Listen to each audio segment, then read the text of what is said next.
Here we're going to consider use of index laws. As with differentiation, it is necessary to be fluent with the use of your index laws in order to be able to integrate any given function. For example, suppose you were given the integral of 2 times root x times x plus 2. You should know instantly that the square root of x is x to the power 1/2. You should also recognize that x itself is x to the power 1, and that when you expand the bracket, you're going to do x to the half times x to the 1, and you'll add the indices to get x to the power 3 over 2. So our integral is the integral of 2x to the power half into x to the 1 plus 2. This times this gives us 2x to the power 3 over 2, and this times the 2 gives us plus 4x to the half. We can now integrate, increase the power by 1, divide by the new power. Increase the power by 1, divide by the new power.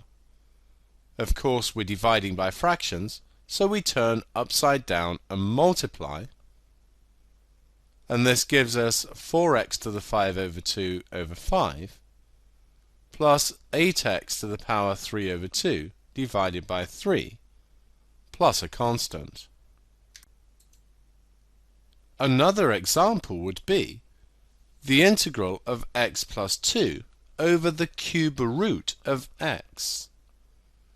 You should know instantly that the cube root of x is x to the power 1/3, and that you can split the fraction so that you have x over x to the power 1/3 plus 2 over x to the power 1/3.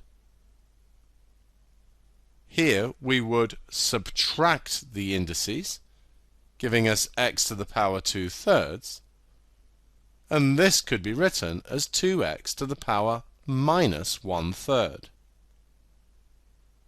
So our integral becomes the integral of x to the power 2/3 plus 2x to the power minus 1/3. Just as an aside here, if this type of thing is not natural to you, then you really do need to go and practice your indices more until it is. You can't really approach integration of things like this unless you're very good with your indices. This would become x to the power 5 over 3 over the new power, and this would become 2x to the 2 over 3 over the new power. Dividing by fractions means we turn upside down and multiply, giving us 3x to the 5 over 3 over 5 plus 3x to the 2/3 plus a constant.